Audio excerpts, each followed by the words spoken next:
Hemos titulado el mensaje: el rey David reconoce la grandeza de Dios, basado en el Salmo 19, pero asimismo la Biblia titula esta porción de la palabra de Dios con otro nombre.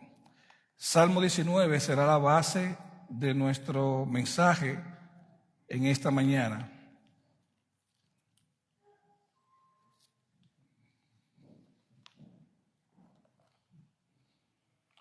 El Salmo 19 titula esta porción de la palabra de Dios como las obras y la palabra de Dios. Ciertamente, hermanos y amigos, una de las cosas que se nos hace más difícil en la vida es nosotros conocer o reconocer a Dios, quién es Él y su grandeza, por lo que Él es grande. Tenemos a veces como cierta dificultad para hilar cuán grande es Él o cómo identificar por qué Él es grande.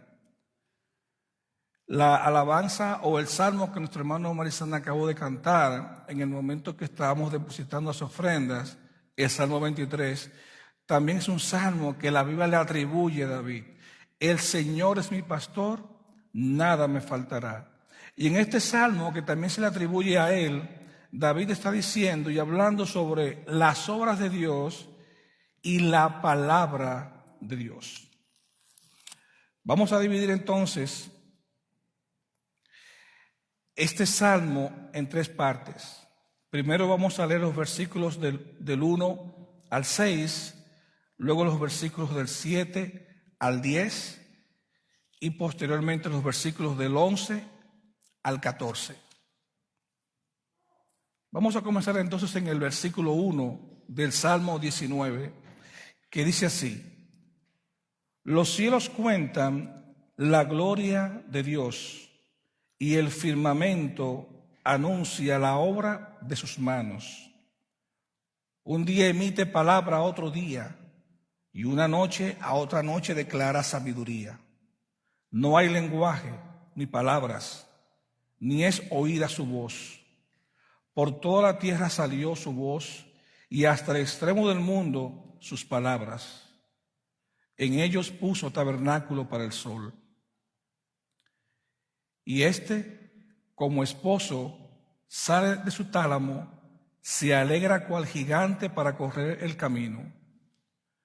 De un extremo de los cielos su salida, y su curso hasta el término de ellos, y nada hay que se esconda de su calor. Cuando nosotros leemos el Salmo, a veces pareciera como que nos perdemos leyendo la secuencia de lo que la palabra quiere decir. Pero ciertamente, cuando nosotros nos concentramos en la lectura, podemos ver que aquí el rey David está describiendo la grandeza de Dios a través de la naturaleza. Los cielos cuentan la gloria de Dios y el firmamento anuncia la obra de sus manos. Comenzando por lo que tenemos encima nosotros, el cielo. Luego desciende a cómo nosotros medimos el tiempo entre el día y la noche. Y dice que un día emite palabra a otro día y una noche declara a otra noche sabiduría. Es una forma quizás poética o un lenguaje de la época para poder describir la grandeza de Dios. Pero donde el pasaje capta mi atención es donde dice: no hay lenguaje, ni palabras, ni es oída su voz. ¿Cómo algo o alguien puede transmitir un mensaje tan grande, tan glorioso y beneficioso, donde no existan palabras ni voces? Como dice la Escritura. Versículo 3, no hay lenguaje ni palabras, ni es oída su voz. Lo que nos quiere decir, hermanos, es que Dios se manifiesta aún sin hablar, sin expresar ningún tipo de palabra. Tenemos la Biblia, que es su palabra, pero si ninguno de nosotros quisiéramos creer en ella, por la tanta difamación que la Biblia ha encontrado en este mundo, digamos entonces, ese sol y esa luna, ese cielo que está allá arriba, y todo esto entonces, ¿quién lo creó? ¿Qué tan grande es aquel que pudo permitir esto y ser creado? ¿Y puede esto hablar la misma naturaleza de la grandeza de Dios sin emitir una palabra? De esa forma el rey David declara la grandeza y la obra de Dios. Dice el versículo 4 que por toda la tierra salió su voz, hasta el extremo del mundo sus palabras. En ellos puso tabernáculo para el sol. Dice, y como esposo sale de su tálamo, se alegra cual gigante para correr el camino. Solamente quiero hacer un alto en este versículo 5 para hacer una aclaración sobre esta palabra que encontramos en la Biblia, que dice, y como esposo sale de su tálamo. Muchos de nosotros conocemos la palabra tálamo como una palabra como una parte que pertenece al cerebro, que junto con el hipotálamo también hace una función. Pero aquí no se refiere a eso. Se refiere a una palabra antigua que significa donde las parejas tenían su convivencia íntima matrimonial. En este caso ese es el significado de la palabra tálamo.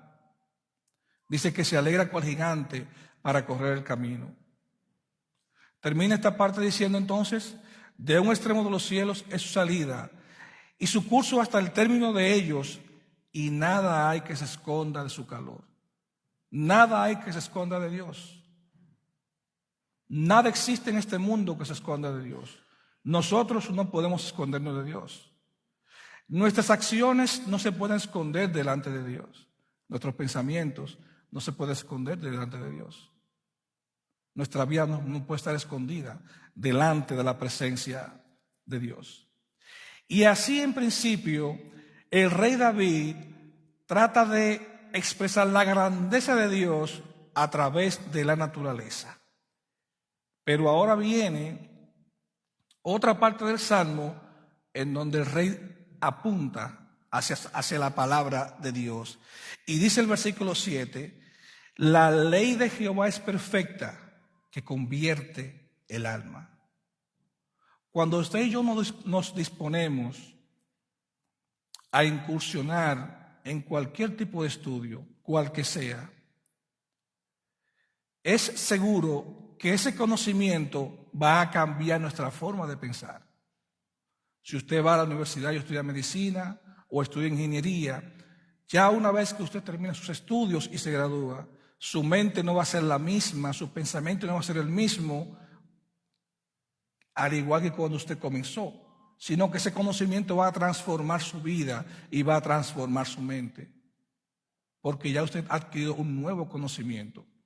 Cuando el estudiante de medicina entra a la universidad y se gradúa, ya tiene la capacidad de detectar enfermedades, de diagnosticar a base de exámenes enfermedades. O sea que ese conocimiento transformó y cambió la vida de ese hombre o de esa mujer.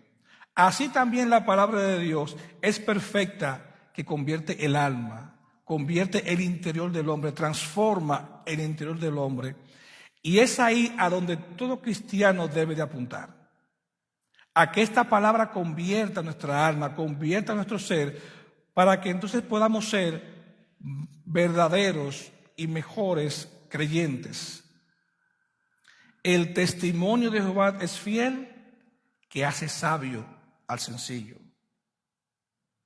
Cuando uno ve la palabra testimonio, uno se enfoca en el comportamiento de algo o de alguien. Y en este caso habla de Dios. Cuando uno se va a los atributos de Dios, los visibles y los no visibles, por ejemplo, uno puede decir, Dios es justo, Dios es misericordioso, Dios nunca llega tarde, siempre está presente. Aunque uno no lo vea, Él está ahí. Uno puede decir, por ejemplo, la justicia viene de Dios, la sanidad viene de Dios, la santidad viene de Dios. Ese es su testimonio de la forma como Él se manifiesta. Y ese testimonio de Dios es el que hace fiel al sencillo, porque muchas veces el sabio se aferra al conocimiento y no permite entonces que Dios vaya y aborde su vida. A veces cuando nosotros entendemos que sabemos mucho o quizá lo sabemos todo, muchas veces no estamos dando paso a Dios para que Dios entonces nos haga entender de las cosas que verdaderamente son valiosas para la vida. Dice la palabra de Dios que el testimonio de Jehová es fiel y hace sabio al sencillo. Por eso la aspiración de cada creyente siempre debe ser, hermano, humilde y sencillo de corazón, como lo dijo el Señor Jesús en su ministerio terrenal. El precepto de Jehová es puro, que alumbra los ojos. El temor de Jehová es limpio, que permanece para siempre.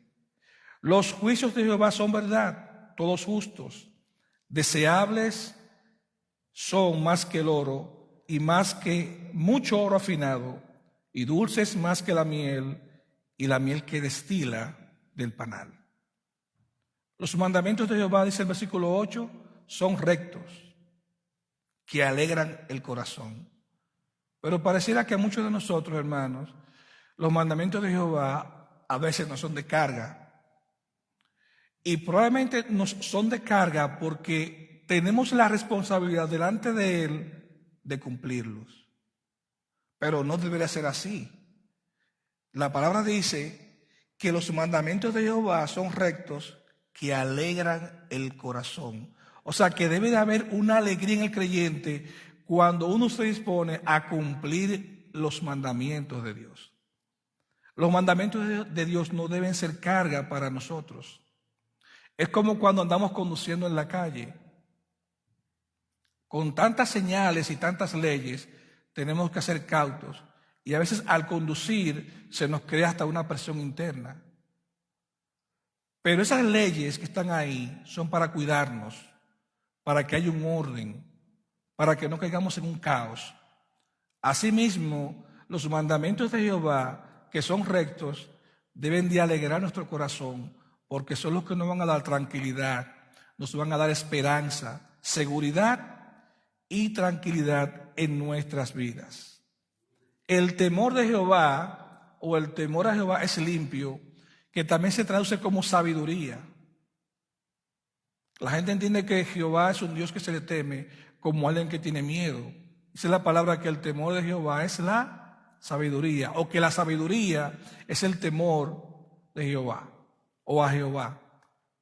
Y eso es lo que nosotros debemos de identificar, que más que miedo es conocimiento. A veces yo hago la separación entre sabiduría e inteligencia. Cuando la gente dice, oh, esa persona es sabia, quizás está pasando por alto que la sabiduría viene de Dios. Y la inteligencia es esa capacidad humana que desarrollamos muchas veces para hacer las cosas, que se definen como muchos tipos de inteligencia en este mundo. Pero cuando somos sabios es cuando estamos razonando y pensando conforme a como Dios quiere que nosotros analicemos las cosas. Esa es la verdadera sabiduría de Dios. El verdadero temor que tenemos que tenerle a Dios. Los juicios de Jehová son verdad, todos son justos. Usted y yo probablemente no tengamos la facultad para juzgar las cosas de manera apropiada. Quizás nuestra balanza se inclina para un lado a veces o para otro. Pero Jehová, Dios, hace un juicio justo, porque también Él es verdad. Vamos a ir al versículo 11, donde ahora el escritor está hablando de lo importante que es esta palabra en su vida. y que debe ser así también en la vida de cada uno de nosotros. En los primeros versículos vimos, por ejemplo, al escritor definiendo la grandeza y la obra de Dios a través de la naturaleza. En el segundo, entonces, estamos viendo la grandeza de Dios a través de su palabra, de su testimonio, de sus mandamientos, de sus juicios. Pero ahora el escritor va a hacer digamos, una aplicación de eso que él está diciendo. Y dice, tu siervo, versículo 11, tu siervo es además amonestado con ellos, hablando de los mandamientos y los preceptos de Dios. En guardarlos hay gran galardón. Hay gran galardón. Por eso cuando el creyente hace un movimiento genuino en guardar los mandamientos y preceptos de Dios, su vida se va haciendo más ligera y la carga también se va desmontando en el camino.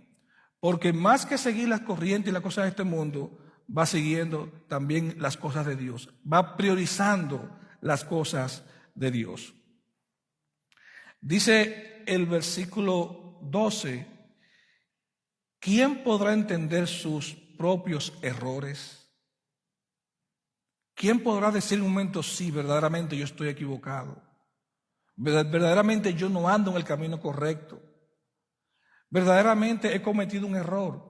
¿Quién podrá reconocer sus propios errores? Noten, hermanos, que nosotros cuando incurrimos en alguna falta, lo primero que nos salta a la mente es la justificación. Queremos justificarnos delante de los demás. Queremos digamos, diluir la falta que hemos cometido. Cuando nos vamos al principio de la palabra de Dios, allá en el huerto, cuando se da el tema del pecado y Dios confronta a Adán y dice, ¿qué has hecho? Lo primero que Adán le dice es, la mujer que me diste me engañó. Pero cuando Dios va y confronta a la mujer, dice, la serpiente me habló y me engañó. Cada uno estaba buscando la forma de cómo justificar su error delante de Dios. Y siempre y será siempre una lucha con nosotros los humanos poder reconocer o entender nuestros errores. ¿Quién podrá entender? ¿Quién podrá reconocer sus propios errores? Hemos nosotros alcanzado la capacidad o el entendimiento de que cuando nos equivocamos, nosotros podemos delante de Dios decir, nos hemos equivocado. Tenemos nosotros la capacidad de cuando fallamos decir delante de la iglesia, hermanos, hemos fallado. O tenemos la capacidad de cuando le fallamos a un hermano o a alguien decirle, hermano, te he fallado o amigo, te he fallado. Quiera Dios que nosotros podamos ser seres humanos, creyentes, genuinos, capaces de reconocer cuando nos equivocamos, porque también hay allí grandeza. Dice, libérame de los que me son ocultos, libérame de esos errores que me son ocultos. Muchos predicadores utilizan la palabra pecado, libérame de esos pecados que son ocultos, que nadie los ve.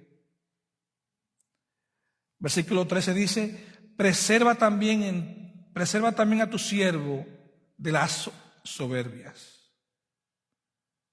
Un hombre conforme al corazón de Dios, un hombre llamado por Dios a guiar un pueblo, un hombre que derrotó a un gigante con una onda, un hombre que estuvo por mucho tiempo escondiéndose de Saúl para que Saúl no lo matara. Un hombre que vio varias veces en la mano de Dios, sosteniéndolo, protegiéndolo, ayudándolo.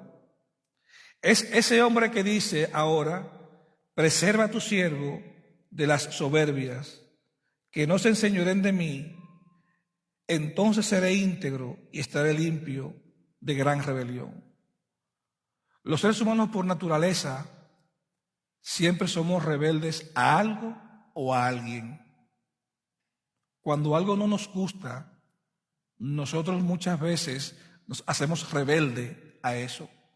Pero David está en el contexto de que Dios lo libre y lo cubra y lo haga entender ese proceso de rebeldía para que no se enseñore esa rebeldía de él. Entonces él pueda ser un hombre, como dice aquí en la palabra, íntegro, y estaré limpio de gran rebelión.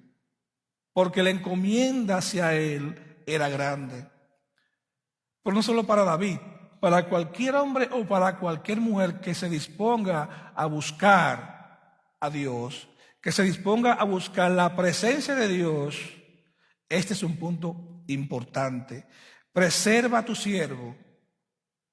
Oigan la expresión, presérvalo de las soberbias, que no se enseñoren de mí, entonces seré íntegro y estaré limpio de gran rebelión.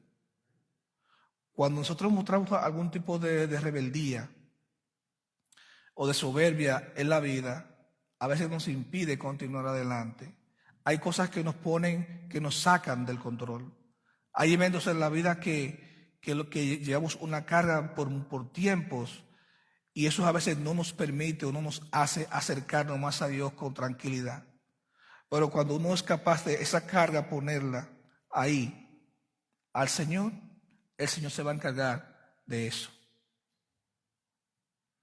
Comentaba con el hermano Marizano ahorita y con el hermano Roderick, cuando hablamos sobre el tema de Israel, de que muchos de nosotros tenemos paz. Muchos de nosotros tenemos paz, aunque estamos a veces cargando con situaciones difíciles que el Señor la conoce. Pero fíjense cómo hoy en día mucha gente inocente está muriendo. Mucha gente que despertó hoy y encontró un grupo de personas frente a su casa y fueron ejecutados. ¿Por qué viene esto, hermanos? Por la rebeldía, por la soberbia. Porque el hombre cuando se arropa, cuando el hombre se convence de algo que es incorrecto, entonces actúa de esa manera. Una de las cosas en las que el pastor Eliezer y yo siempre estamos de acuerdo es en que más que la iglesia crezca en número, es que la iglesia crezca en sanidad y en santidad. Porque eso es lo que Dios demanda. Para que cuando aquellos que el Señor vaya a mandar lleguen a la iglesia, puedan encontrar un lugar de creyentes que sean santos y que estén sanos, para poder dar a otros lo que por gracia Dios también nos ha dado. Y continúa diciendo la Escritura, hermanos: sean gratos los dichos de mi boca y la meditación de mi corazón delante de ti. Así va concluyendo el salmista esta porción de la palabra de Dios. Sean gratos los dichos de mi boca y la meditación de mi corazón delante de ti, oh Jehová, roca mía y redentor mío. Que mi discurso, que mis palabras, que mis dichos, lo que salga de mi boca y lo que esté en mi corazón, sea algo que le agrade a Dios, sea grato. Que Dios lo vea con un olor fragante, como el sacrificio que se hacía en la antigüedad por la paz, por los pecados. Que el Señor lo reciba con un olor fragante delante de Él. Versículo 14: sean gratos los dichos de mi boca y la meditación de mi corazón delante de ti. O sea, que mi ser, lo que tiene la capacidad para pensar y lo que tiene la capacidad también para arrojar cualquier sentimiento, que sea grato delante de Dios. Para uno poder ser cada día más una persona que le agrade en espíritu y en verdad, un creyente transformado. Y termina diciendo: oh Jehová, roca mía y redentor mío. Reconociendo la grandeza, la importancia, el valor y el significado que Dios tenía para este hombre. Así David describe en la palabra de Dios esa grandeza de Dios, esa grandeza que cada uno de nosotros debemos de anhelar, porque lo cierto es, hermanos y hermanas, que nosotros algún día pasaremos de este mundo, Y mientras estemos en este mundo, tenemos que buscar la vía que nos pueda hacer cómoda la vida en este mundo, buscando a Dios en espíritu y en verdad.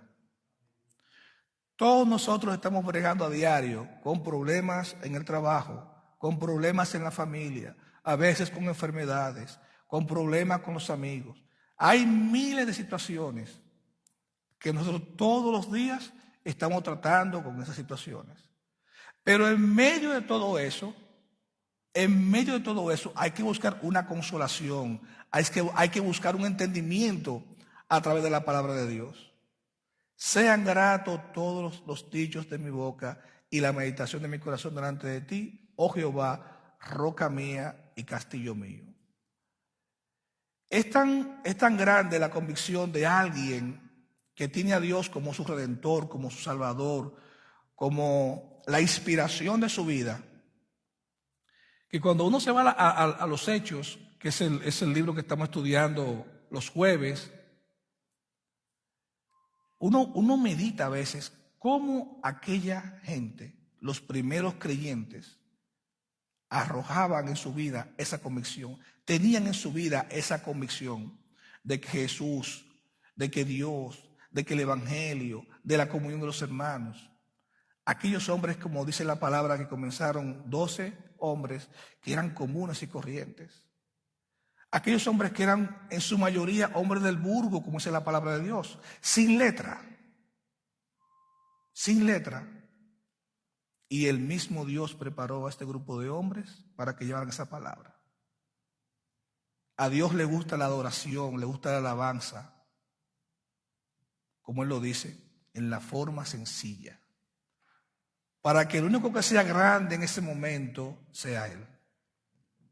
No hay nadie más. Y yo, hermanos, viendo esta meditación, esta descripción del rey David de este Salmo 19, reconociendo esa grandeza, reconociendo las cosas de Dios y reconociendo cómo Dios puede impactarlo o cómo Dios lo impactó a él, entonces me transporté a ese evento de la iglesia en el principio, en el primer siglo. Y yo quiero que me acompañen a Hechos capítulo 4 y leamos ahí los versículos del 21 al 24. Hechos 4, versículos del 21 al 24. En esta porción de Hechos 4 hay un evento en el que Pedro y Juan están delante del concilio y esta situación de Pedro y Juan se da por la curación de un hombre y son allí confrontados. Y la palabra dice en estos versículos del capítulo 4, del 21 al 24, de la manera siguiente. Ellos entonces les amenazaron y les soltaron, refiriéndose al concilio, no hallando ningún modo de castigarles por causa del pueblo, porque los que glorificaban a Dios por lo que habían hecho, ya que el hombre en quien se había hecho el milagro de sanidad tenía más de 40 años. Y puestos en libertad, vinieron a los suyos y contaron todo lo que los principales sacerdotes y los ancianos les habían dicho. Y ellos, habiendo oído, alzaron unánimes la voz a Dios y dijeron: Soberano Dios, oh soberano Señor, tú eres el Dios que hiciste el cielo y la tierra, el mar y todo lo que en ellos hay. Algo que a mí me maravilla de la Biblia y de los hermanos del primer siglo es que cuando ellos iban a hablar o a testificar de algo, hacían una mención de la palabra de Dios. No trabajaban en base a sus creencias, a sus, visiones particulares de la Escritura, sino que ellos iban y traían una porción del Antiguo Testamento o de la ley y la traían para entonces expresar así la grandeza de Dios o la gratitud a Dios. Aquí ellos estaban expresando lo que expresaba David en el Salmo 19. Soberano Dios, versículo 24, parte B. Tú eres el Dios que hiciste el cielo y la tierra y el mar y todo lo que en ellos hay. Reconociendo esa grandeza, fueron llevados ante el concilio, no pudieron ser juzgados, tuvieron que ser absueltos. Entonces ellos de esa manera dieron gloria a Dios. En ese mismo capítulo 4, los versículos del 29 al 31 dice: y ahora, Señor, mira sus amenazas y concede a tus siervos que con todo denuedo hablen tu palabra. Mientras extiendes tu mano para que se hagan sanidades y señales y prodigios mediante el nombre de tu santo Hijo Jesús. Cuando hubieron orado, el lugar en que estaban congregados tembló y todos fueron llenos del Espíritu Santo y hablaban con denuedo la palabra de Dios. ¿Qué hacía David en el Salmo 19? Hablaba con denuedo la palabra de Dios. En el Salmo 19, David decía: la palabra de Dios es perfecta, que convierte el alma. Y aquí estos hombres están diciendo: permite que hablamos con denuedo. Dice, y hablaban con denuedo la palabra de Dios. Ser un portador de la gloria de Dios, hermanos, es llevar su palabra, es vivirlo, es tratar de, digamos, tener un testimonio que se pueda ver hacia los demás, esa transformación que Dios quiere que cada día hagamos. Así como el cielo y la tierra son portadores de la gloria de Dios, en la manera que Dios habla sin palabras, así también Dios quiere que sus hijos sean portadores de la gloria de Dios, no solo con el testimonio, sino también con nuestras acciones, hablando a otros sobre esa palabra de Dios. Tanto David como estos hermanos hablaban con denuedo esta palabra. Que nos permita Dios que a cada uno de nosotros podamos hablar con denuedo del Señor, para que podamos llevar a otros ese mensaje de esperanza y esa vida en Cristo Jesús, que solo puede traer la paz, que no la podemos encontrar en este mundo, y que por más que nosotros vayamos corriendo detrás de este mundo, nunca vamos a poder encontrar los beneficios y las cosas que solo Dios da. Así lo expresó el rey David, y así también lo demostraron los creyentes del primer siglo. Que Dios nos bendiga y nos ayude a llevar esta palabra de Dios a otro como portadores de su gloria. Oremos. Señor Dios y Padre nuestro que estás en los cielos, una vez más, Señor, agradecido de tu palabra. Gracias, mi Dios, por esta porción del Salmo 19. Gracias, mi Dios, por esta palabra en Hechos, que confirman, Padre, que tú eres grande y que tu iglesia reunida aquí en este lugar hoy en día también puede continuar siendo y debe continuar siendo portadores de tu gloria. Así como el cielo, mi Dios, la tierra, la luna, el sol son portadores de tu gloria, permítenos, Señor, que nosotros podamos hablar y testificar con palabras también que tú eres grande, todopoderoso, y que tú puedes transformar también, Señor, la vida de las personas. Porque tú solamente, Señor, da paz en este mundo que se pierde y perece por falta de conocimiento tuyo. Gracias, mi Dios, por este lugar. Gracias, mi Dios, por cada familia reunida aquí y representada, Señor. Cúbrelos, bendícelos, Padre. Dale gracia, dale de tu amor y permite, Padre, que tu conocimiento se vaya afianzando y creciendo más y más en cada uno de nosotros, para crecimiento nuestro y para la gloria y la honra de tu nombre. Por Cristo Jesús oramos en esta mañana. Amén.